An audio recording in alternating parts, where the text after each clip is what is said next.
The whispers of gold still echo, not in the frantic shouts of prospectors, but in the silent, enduring presence of colossal metal hulks, slowly surrendering to the relentless embrace of the Yukon River.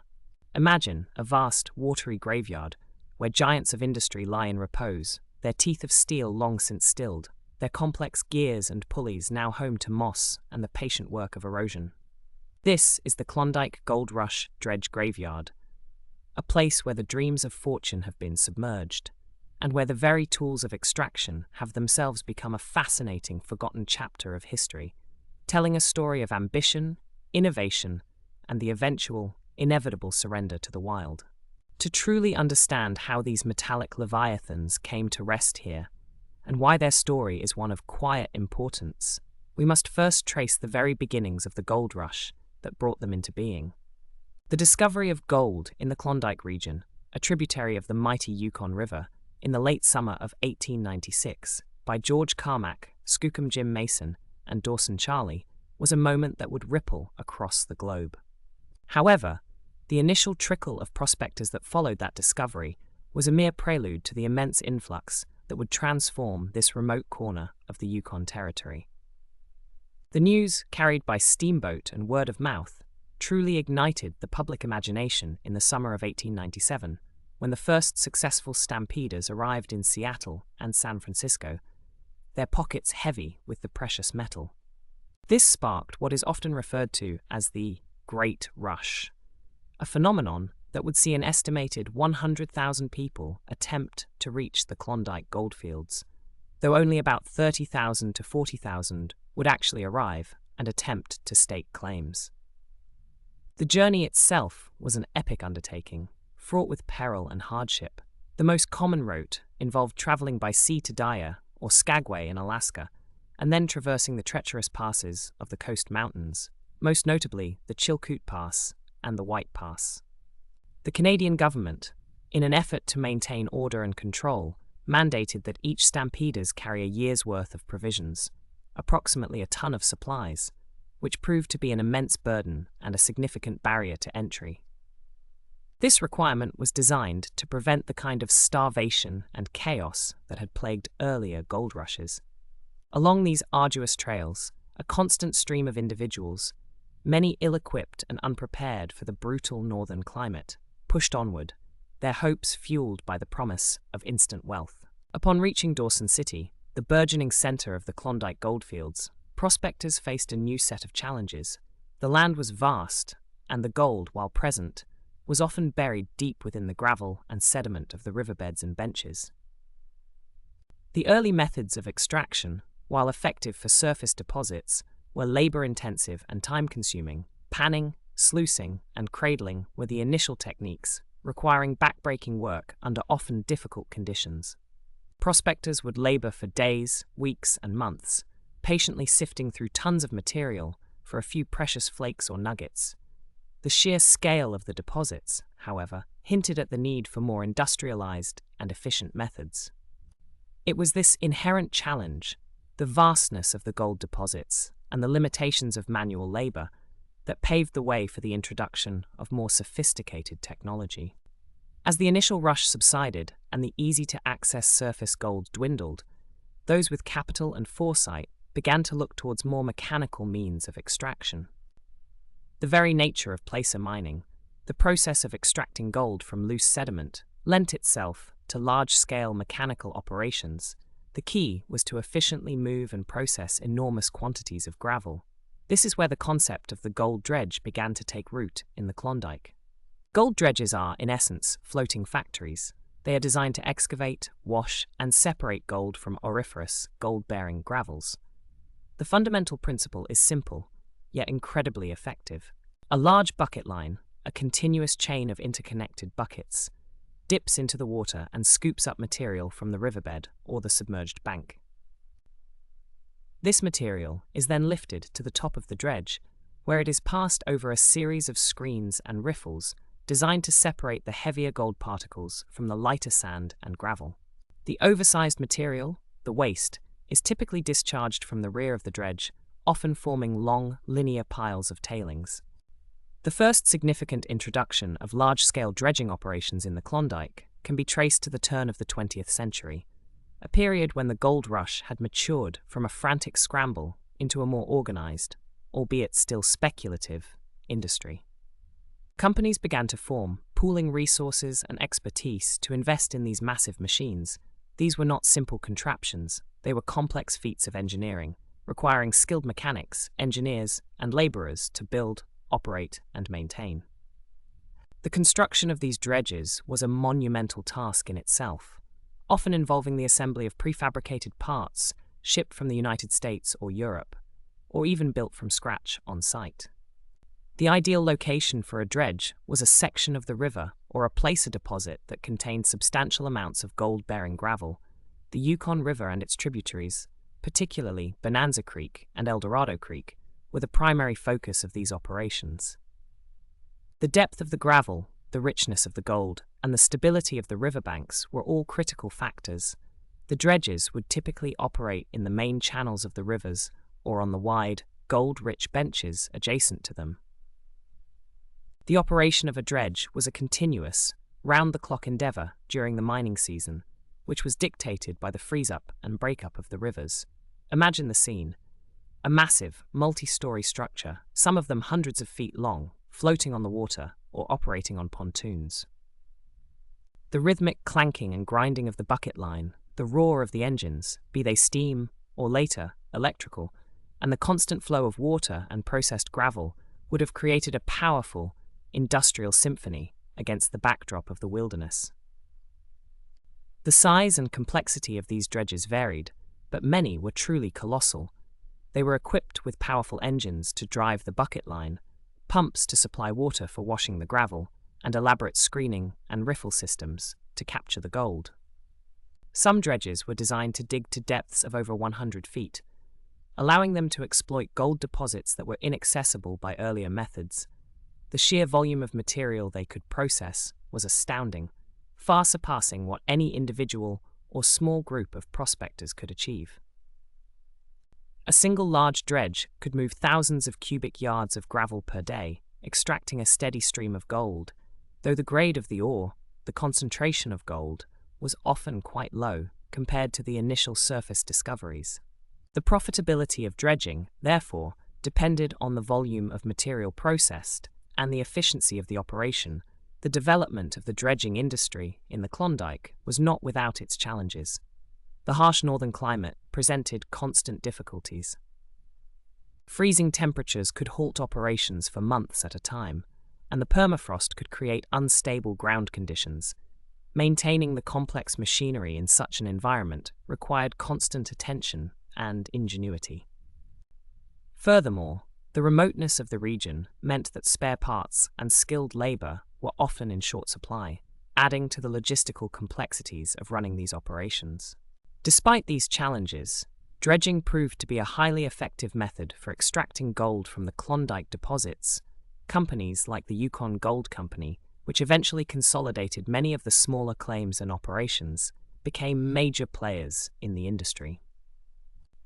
These companies invested heavily in the latest dredging technology, importing and building some of the largest and most sophisticated dredges of their time.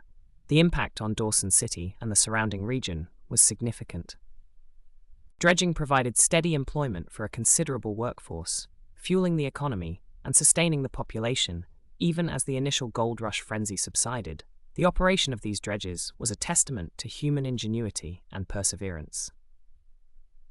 Skilled engineers and mechanics would meticulously maintain the intricate machinery, ensuring the continuous operation of the bucket lines, trommels, rotating screens, and sluice boxes.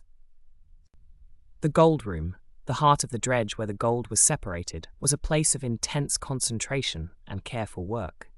Here, teams would meticulously collect the gold captured in the riffles, separating it from the black sands and other heavy minerals. The visual of these rooms, often filled with the dull gleam of gold dust and small nuggets, must have been a powerful motivator for the workers. The life of a dredge operator was a unique one. These were men who worked in a highly specialized and demanding environment. They lived and worked for extended periods on the water, often in isolated locations. their lives dictated by the rhythm of the dredge and the seasons, the constant noise, the vibration of the machinery, and the sheer scale of the operation would have been an all-encompassing experience. Yet, for many, it was a stable and relatively well-paying form of employment in a region that had otherwise seen boom and bust cycles. The legacy of these dredging operations is most visibly preserved in the Klondike Gold Rush National Historical Park and in the surrounding landscape along the Yukon River and its tributaries. As the gold deposits became depleted or economically unviable for dredging, the massive machines were gradually decommissioned. The process of abandoning these colossal structures was as much a part of their life cycle as their operation. Unlike many smaller pieces of equipment, moving these dredges to a salvage yard was often prohibitively expensive and logistically challenging. They were, in many cases, simply left where they were, their purpose fulfilled, their immense metallic bodies gradually succumbing to the elements. And so, we arrive at the visual spectacle of the dredge graveyard. The Yukon River, a powerful force of nature, has played a significant role in shaping this unique landscape. The constant ebb and flow of the water, the freeze and thaw cycles, and the annual spring breakup have all contributed to the current state of these abandoned dredges. Some lie partially submerged, their massive hulls resting on the riverbed, while others have been pushed ashore by ice or floods. Their skeletal remains a stark silhouette against the northern sky. The visual impact is profound. Imagine standing on the bank of the Yukon River, or perhaps navigating its waters and encountering these behemoths. They are not decaying in a neat, organized fashion. Instead, they are scattered, some still remarkably intact, others broken and twisted by time and the forces of nature. Their once gleaming steel has been softened by rust, their complex machinery now choked with vegetation. Mosses, lichens, and even small trees begin to sprout from their surfaces, slowly reclaiming these monuments to human industry. The environmental impact of these dredging operations was, and continues to be, a subject of historical and ecological interest. The process of excavating and washing vast quantities of gravel inevitably altered the riverbeds and shorelines.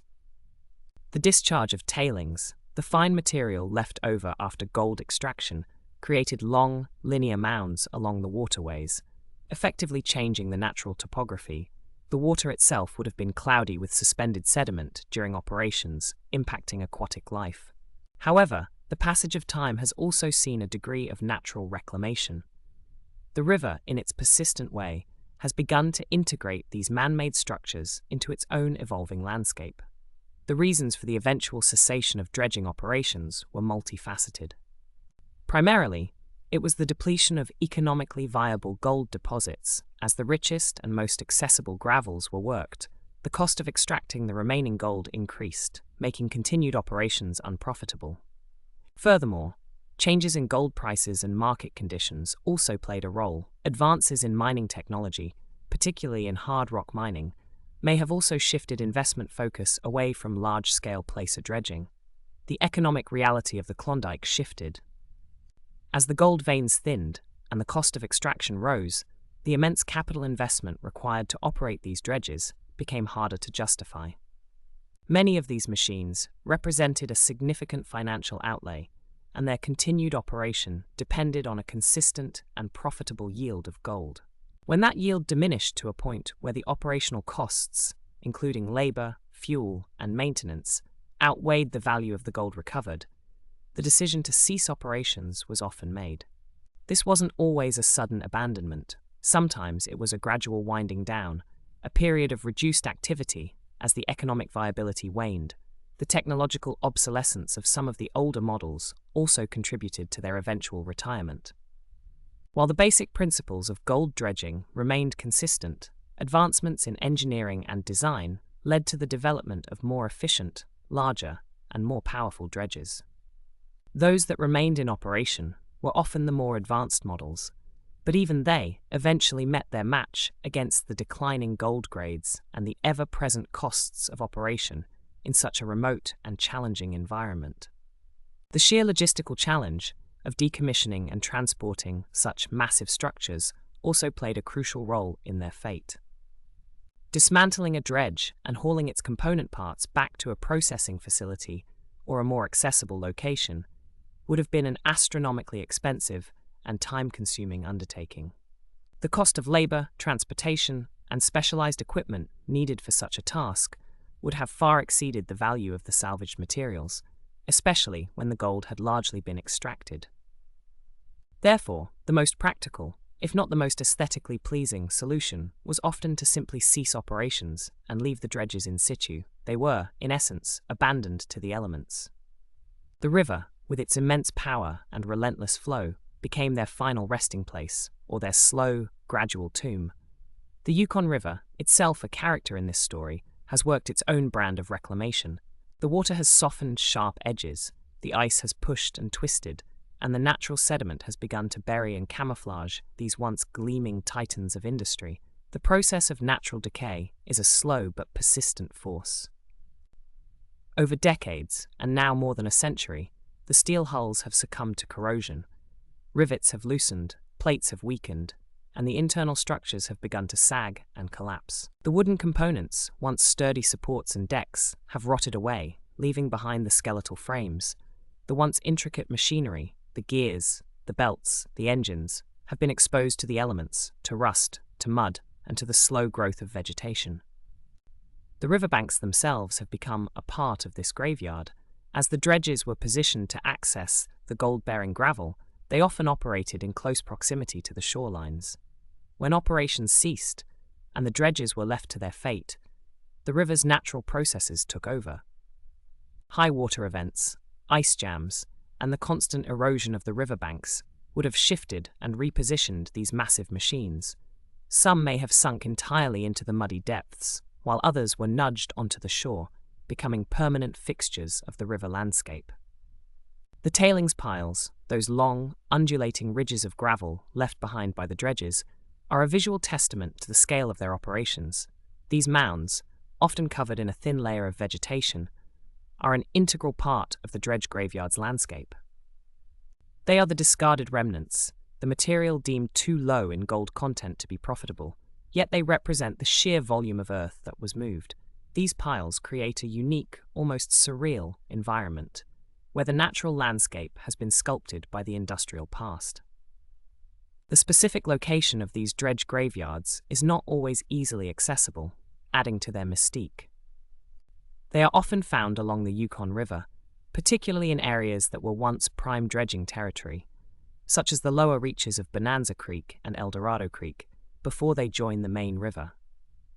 To see them requires a willingness to venture into the wilderness, to follow the course of the mighty Yukon, and to embrace the quiet solitude of these historical sites.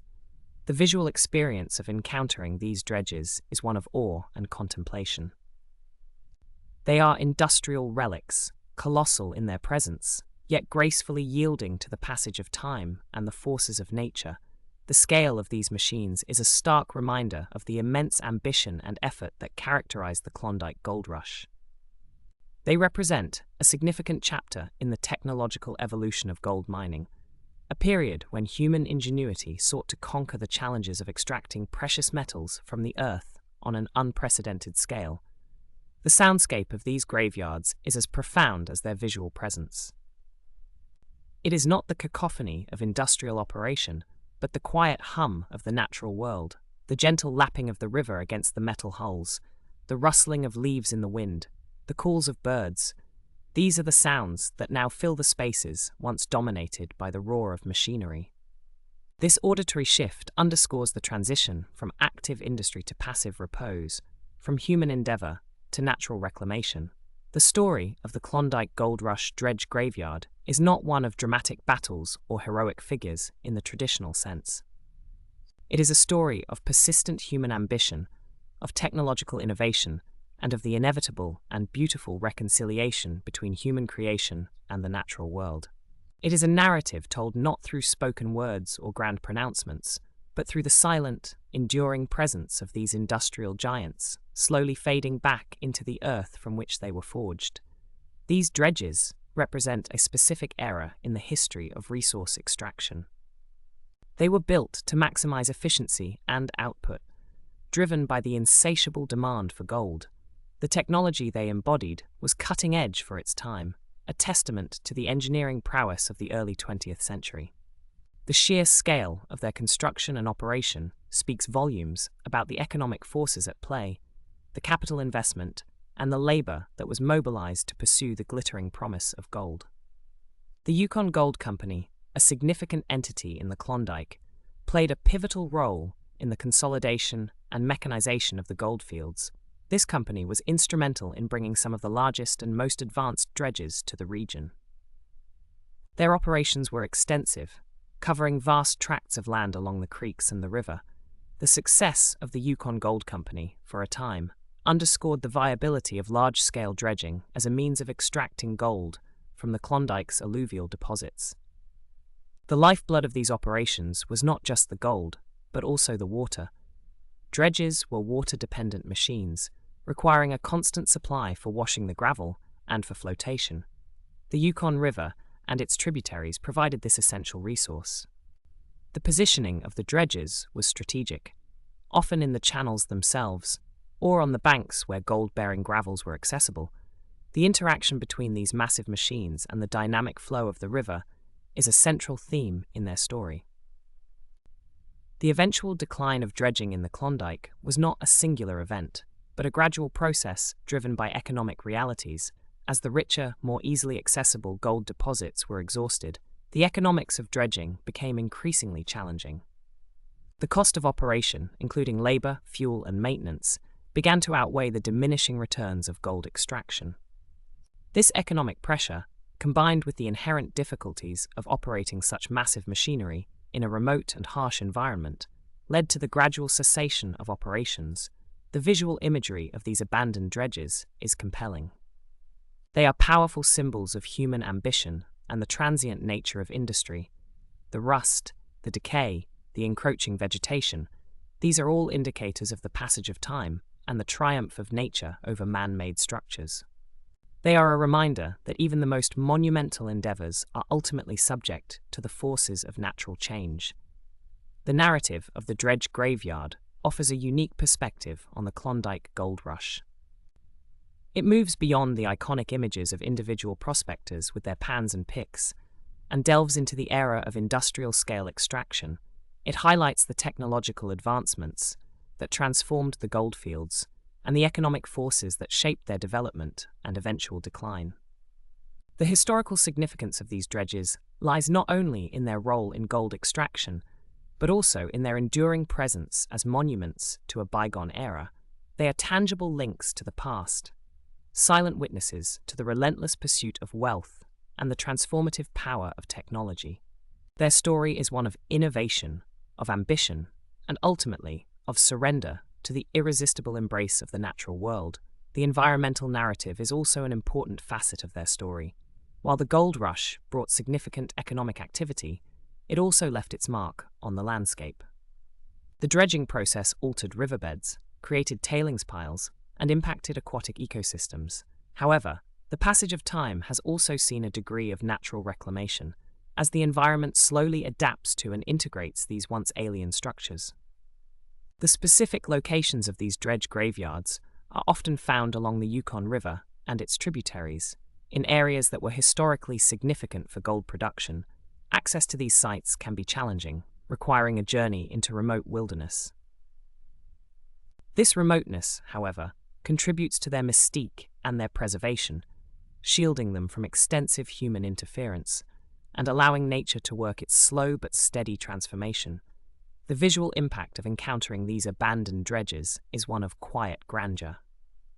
They are colossal structures, hulking silhouettes against the northern sky, gradually succumbing to the forces of decay.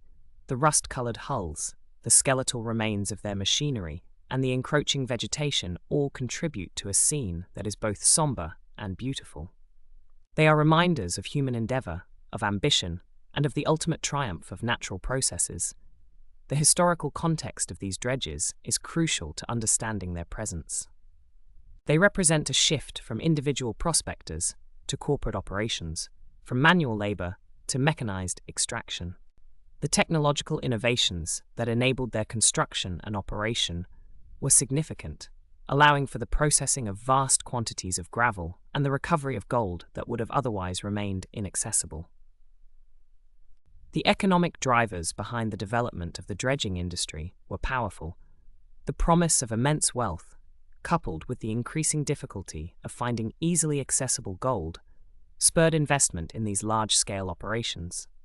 Companies like the Yukon Gold Company were at the forefront of this industrialization, consolidating claims and implementing the latest dredging technology. The operational life of these dredges was often dictated by the seasons. The long, harsh winters of the Yukon would bring operations to a halt, the rivers freezing over and the machinery becoming susceptible to ice damage. The mining season was typically confined to the warmer months, when the rivers were navigable and the ground was not frozen.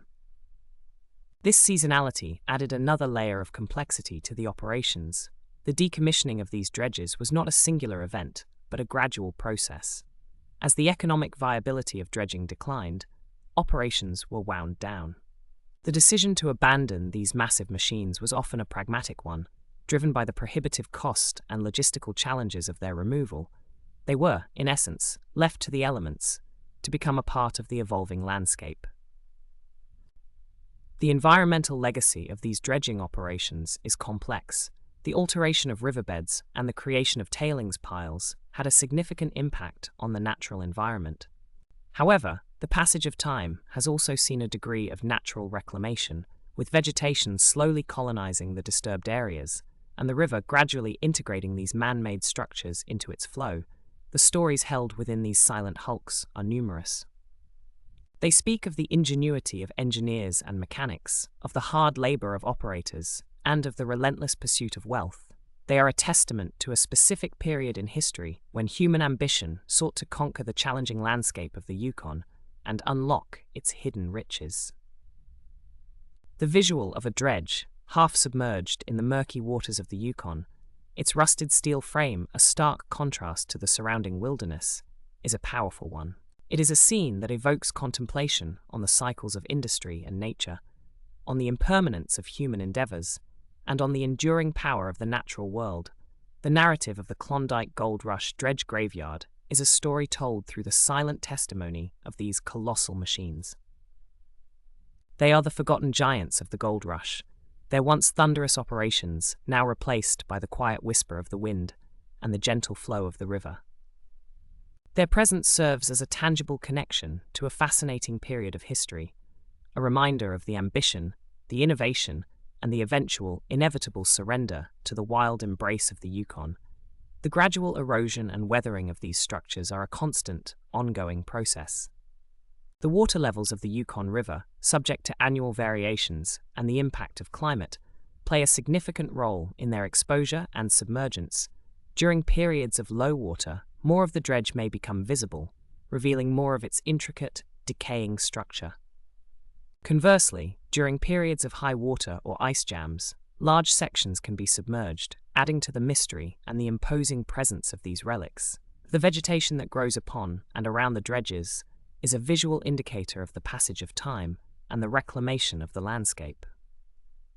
Small trees and shrubs can take root in the crevices of the metal, their roots slowly working to break down the structures.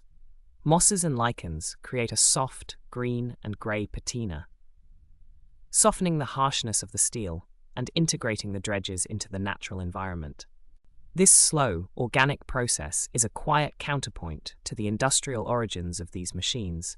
The specific types of dredges that can be found in the graveyard are often representative of the technological advancements of the early to mid-20th century. These were typically bucket-line dredges, designed to excavate and process large volumes of gravel. They were complex pieces of machinery, incorporating powerful engines, extensive trommel screens for separating materials, and elaborate sluice systems for gold recovery. The sheer scale of their engineering is impressive, even in their state of decay. The economic factors that led to the abandonment of these dredges are a critical part of their story. The diminishing returns from the goldfields, coupled with the high operating costs in such a remote and challenging environment, made continued operation increasingly unsustainable.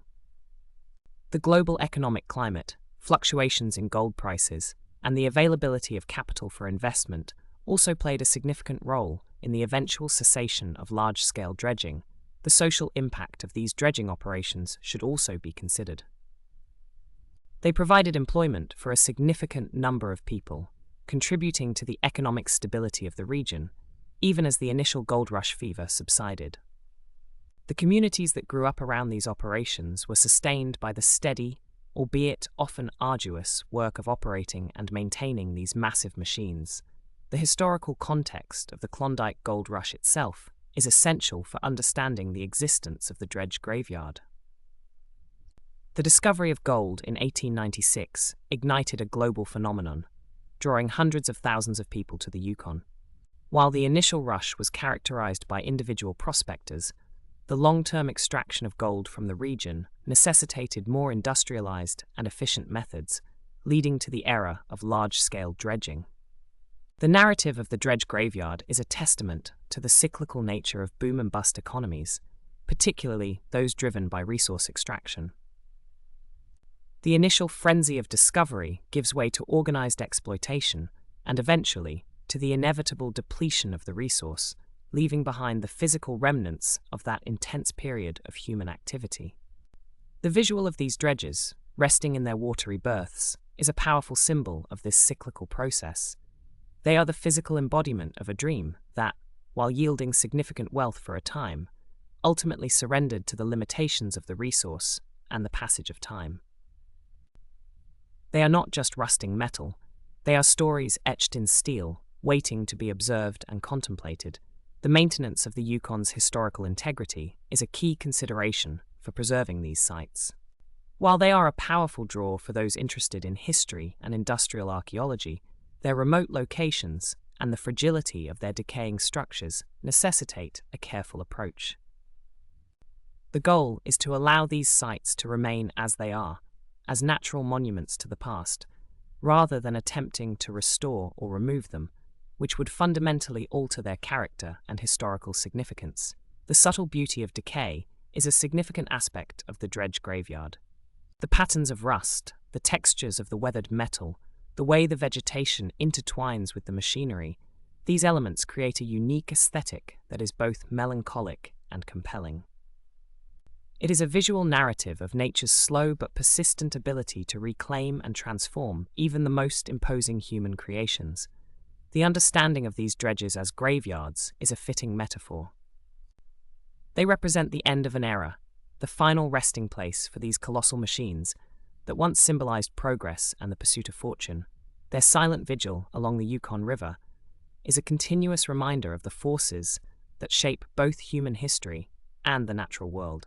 The sound of the wind whistling through the skeletal remains of a dredge, or the gentle lapping of water against its hull, creates an atmosphere of profound stillness. It is a stillness that invites reflection on the immense effort, the ambition, and the eventual decline that led to their current state. This is history not as a series of dramatic events, but as a slow, unfolding narrative of change and endurance. The detailed examination of the materials used in the construction of these dredges can also be instructive. The reliance on steel, iron, and wood speaks to the technological capabilities of the era. The methods of construction, often involving riveting and heavy welding, are evident in their remaining structures, offering insights into the industrial processes of the early 20th century. The enduring presence of these dredges speaks to the resilience of the human spirit in its quest for resources and wealth. It also speaks to the inherent power of nature to eventually reclaim and integrate all that human endeavor creates. The Klondike Gold Rush Dredge Graveyard is a place where these two forces, human ambition and natural reclamation, are in a constant, quiet dialogue.